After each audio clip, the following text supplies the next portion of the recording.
All right, so look, do you really know what love is? I'm not talking about the kind they show you in the movies or the kind that they sing about in songs on the radio. I'm talking about the science of love, the most powerful technology on this planet, the highest frequency in the universe, the one force that can free us from everything that is trying to destroy us. And for many of us who've been walking this spiritual path for quite a while now, studying the texts, the laws of the universe, the energies, etc., it's like we gathered all this knowledge, we understand the mechanics of reality, we can even break down the universe in quantum terms, but it still feels like there's something missing. Something still feels incomplete. And now I'm getting to the point where I finally realize that knowledge without love becomes sterile. Power without love becomes domination. Wisdom without love becomes arrogance. Love is the missing link. It's the final key that turns information into transformation. Think about the Matrix. Neo could bend the rules, stop bullets, reshape reality. But what made him rise from death wasn't logic or strength. It was love. Think about The Last Dragon. Bruce Leroy trained his whole life, but he didn't get the glow until he felt that love, that connection to life and purpose. Think about Dragon Ball Z.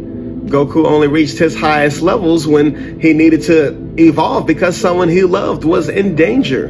He didn't evolve out of pride. He evolved out of compassion, out of love. And every great story whispers the same truth. After all the learning, after all the awakening, love is the final ascension. Because once you embody what you know, in a way, there's nothing left to learn, only something left to feel. And when you feel that love, not as emotion, but frequency, you stop reaching for enlightenment and you start being it. That's the glow. That's the resurrection. That's the return of the Christ within. And that's exactly what this system fears the most. Because once you understand the true nature of love, then you become impossible to control. They told you that love was an emotion, something soft and sentimental. But love is not emotion, it's law. It's the rhythm that holds atoms together. It's the frequency that keeps planets in orbit. It's the pulse that sustains every act of creation. And everything around you, the schools, the job, the noise, was designed to keep you from that current. Disconnected from nature, disconnected from each other, disconnected from yourself. Because the moment you start to remember what love really is, then this machine starts to lose its grip. If we truly loved each other, we would share instead of compete. We'd protect instead of exploit. We'd see through every illusion that they try to use to divide us. Race, class, gender, religion, all distractions to keep us from remembering that we are one living family. And that's why they had to extract love from society, because love makes people ungovernable. Look at the people who appear to run this world. They seem powerful, yet empty, because they have no connection to the source. Sure, they might control money, armies, media, but that's just the surface level. That's surface power.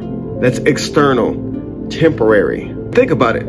If you, after all these years of learning, studying, doing the work, you're still struggling to fully embody this Christ consciousness, to fully embody this evolution. If you're having a hard time getting to that point, then what makes you think that they can get there? What makes you think that they have that connection? What makes you think that they are just on the threshold of spiritual evolution, tapped into the source? I don't think so.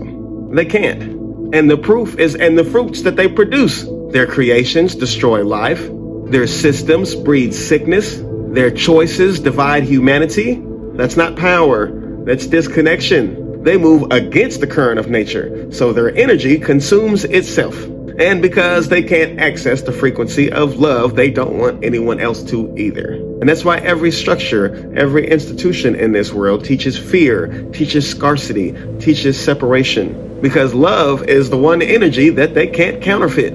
And once people begin to start loving consciously, then this system would have no choice but to crumble into pieces. Look, you have to realize that at the deepest level, there is no them. There's only I and I. Different reflections, same source. And that's what one love really means. It's not just a slogan, it's a frequency. One consciousness, one field, expressing itself through infinite forms. Your heartbeat and the heartbeat of the planet move in the same rhythm. Your breath is the universe breathing through you. One love is when you finally see that what you do for another, you do for yourself. And this is where Christ consciousness enters the story. Not as religion, not as dogma. Christ consciousness is the human system fully synchronized with unconditional love. When your heart, when your mind, when your body are aligned as one, the divine frequency returns to awareness. The second coming isn't about a man descending from the clouds. It's about a consciousness awakening in humanity. And when that happens, fear loses its power. Violence loses its signal. And the earth heals because her children are finally resonating with her again. And that's what righteousness really means. Not religion, but resonance. It's right alignment with the natural law of love. When you move with truth, you gain momentum. When you move against it, you create friction. Every act of integrity amplifies your magnetism. Every act of compassion strengthens your field. And that's the true moral law. Not guilt, not fear, but energy.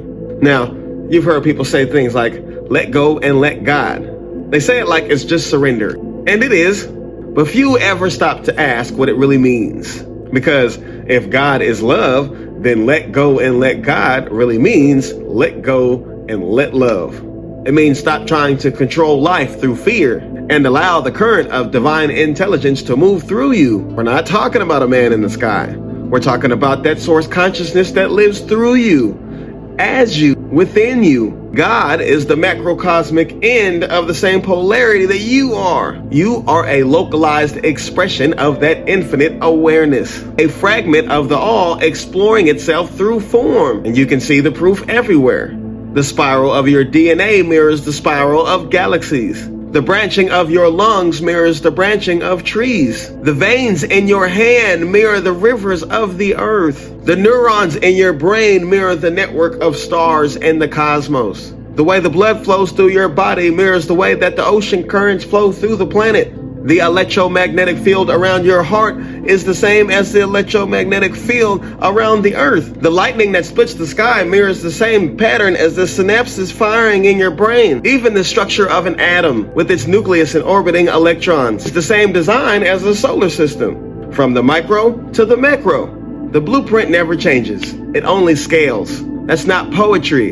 That's physics. That's geometry. That's divine architecture. The universe repeating itself across infinite layers of vibration. That same intelligence that formed the stars formed you. So when you look out at the cosmos, you're essentially looking at a larger version of your own reflection. So when you let go and let God, you're not surrendering to something outside of yourself. You're aligning with the expanded version of you. And once again, if God is love, then to let go and let God is basically saying to let go and let love. It's releasing control and allowing the creative intelligence of the universe to move through you, because love is that intelligence, the frequency that harmonizes all things. When you let go and love, you're not giving up. You're remembering yourself. You're returning to the full spectrum of what you are, the God within the human. The wave returning to the ocean without ever leaving it. That's the secret behind every awakening. The separation was never real, only the forgetting was. Love isn't weakness. Love is structure. It's the only energy strong enough to outlast empire, ego, and illusion. Love is the science of rebirth, the field that turns confusion into clarity, scarcity into creation, broken people into whole communities. And when enough of us live by that law, we won't just survive the collapse. We'll build the beginning of a new world. A world that runs on truth, compassion, and divine order. A world that finally feels alive again. And that's how we thrive in the midst of this chaos. That's how we prove the universe still remembers its design. Through one love made real. Thanks for watching, y'all. Peace.